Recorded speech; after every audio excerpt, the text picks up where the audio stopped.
Party शुरू से कह रही थी कि हम आपकी नियोजन नीति गलत है, आप इसको सुधारिए, लेकिन उन्होंने सुधारने का काम नहीं किया। इसलिए आज 10 लाख नौजवान दर दर की ठोकर खा रहे हैं। उनके समर्थन में हम यहाँ बाहर प्रदर्शन कर रहे हैं, अंदर भी विरोध करेंगे। और उन्होंने नियोजन नीति जब इस विधानसभा में लाए, भारतीय जनता पार्टी के माननीय सभी विधायकों ने इस पर आपत्ति कही कि आपकी ये नियोजन नीति संवैधानिक नहीं है, ये जाकर कहीं न कहीं कोर्ट में ये स्टैंड नहीं कर पाएगा, आप इसमें सुधार लो।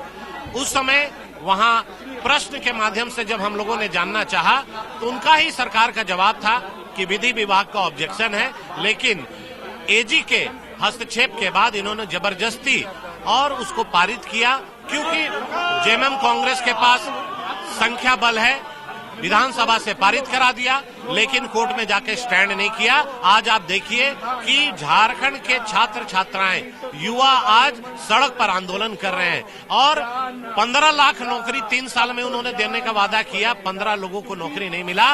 लेकिन जाने वाले समय में झारखंड के युवा छोड़ने वाले नहीं हैं। जब जब युवा मचलते हैं, इतिहास बदलता है और इतिहास बदलेगा और ये सरकार को जाना होगा। झारखंड विधानसभा के शीतकालीन सत्र में पहली पाली की कार्रवाई हंगामे के भेंट चढ़ गई। विपक्ष हंगामा करता रहा बेरोजगारी और रोजगार के मुद्दे पे, तो सत्ता पक्ष भी बेल पे पहुंच गया और इस बात पे कड़ी आपत्ति जताई कि एक सांसद ने जिस तरह से आपत्तिजनक टिप्पणी राज्य के मुख्यमंत्री के ऊपर पार्लियामेंट में की थी, उसको लेकर मांग उठने लगा कि यहां से निंदा प्रस्ताव पारित किया जाए। स्पीकर ने कहा कि इस पर विधि सम्मत कार्रवाई होगी, विधि सम्मत डिसीजन लिया जाएगा और उसके बाद जो है सदन को स्थगित कर दिया गया। बुधवार तक के लिए अब सदन स्थगित रहेगा, लेकिन उसके पहले कुछ विधायी कार्य किए गए, तो दोनों तरफ से हंगामा होता रहा।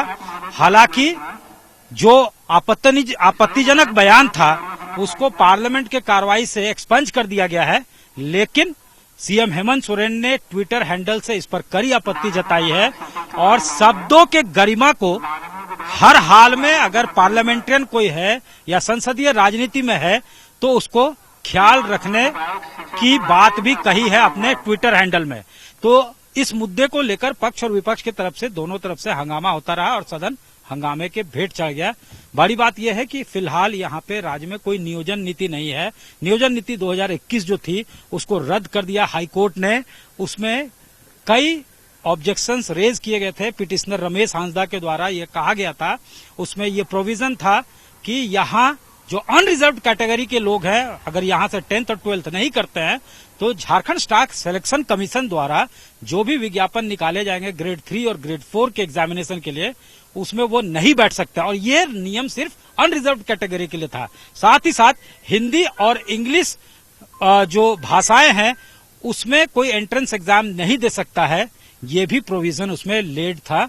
उसमें प्रोविजन ये रखा गया था जिसको चैलेंज किया गया था हाईकोर्ट में, और हाईकोर्ट ने इसे आर्टिकल 14 का वायलेशन मानते हुए और इसे अनकॉन्स्टिट्यूशनल मानते हुए रद्द कर दिया था। आज जमकर विपक्ष की तरफ से हंगामा किया गया कि 5 लाख रोजगार का वायदा सरकार की तरफ से किया गया था। 3 साल बीतने को आए, सरकार 29 दिसंबर को अपने 3 साल का कार्यकाल पूरा कर लेगी, लेकिन रोजी और रोजगार जो है बेरोजगारों को नहीं दिया जा सका है और बेरोजगार जो है इसको लेकर काफी नाराज हैं। हर जगह सड़कों पे उतर रहे हैं। सदन के अंदर और बाहर वो हंगामा करते रहे, शोर शराबा होता रहा, प्रश्नकाल बाधित हो गया और सदन चल नहीं पाया।